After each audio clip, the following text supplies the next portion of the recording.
privacy breaches. What is it that is drawing us, Mr. Chair? I call the honourable member Dennis O'Rourke. Thank you, Mr. Chairman. New Zealand First supports the bill as amended with changes recommended by the Justice and Electoral Committee. There are, of course, many positive reasons for better information sharing amongst our public services to make sure that the information is used to the best effect and to improve the operation of the public service. So that has to be acknowledged at the beginning.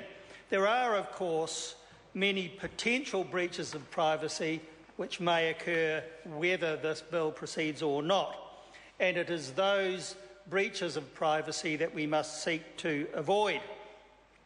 So while New Zealand First does have some concerns about the protection of personal privacy, we do consider that these have been sufficiently addressed in the bill through two means. Firstly, Section 96N requires the giving of notice to anyone against whom adverse action is to be taken as a result of information sharing under the Act.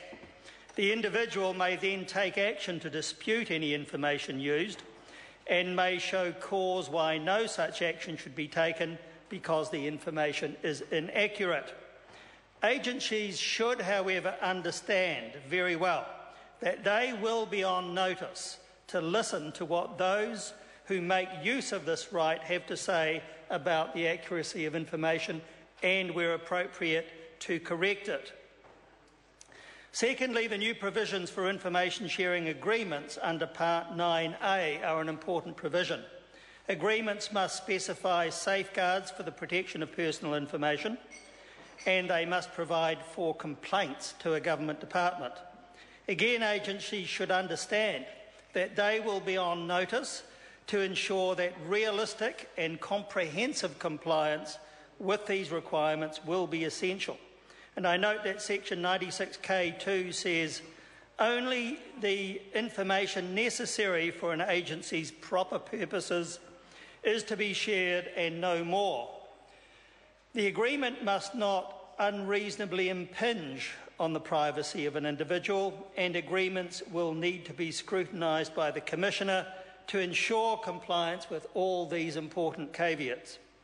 New Zealand First therefore supports the bill on the basis of the proper balance between the need for a robust information sharing regime and the need for protection of personal privacy.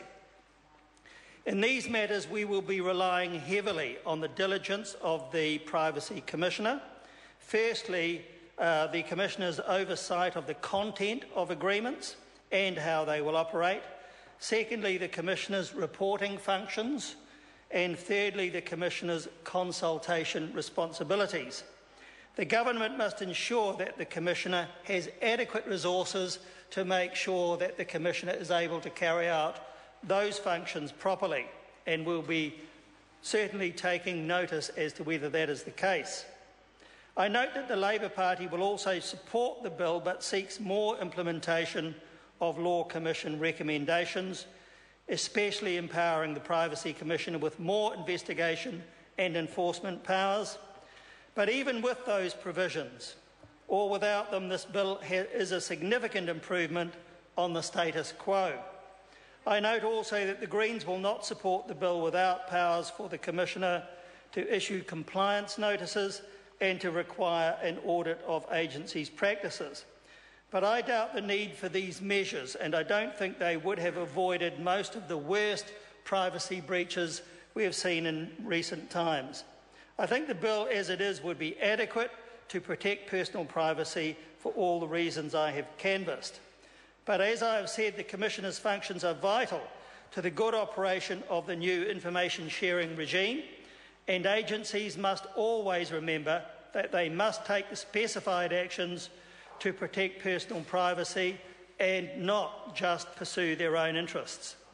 That is why I think the new Section 96L is so important.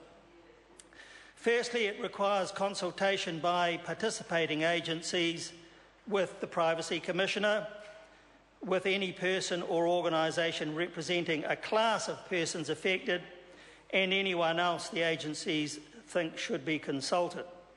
But I think there is a glaring omission, and that's the Children's Commissioner not being specified. Mr Chairman. I call the Honourable Member Alfred Naira. Kia ora.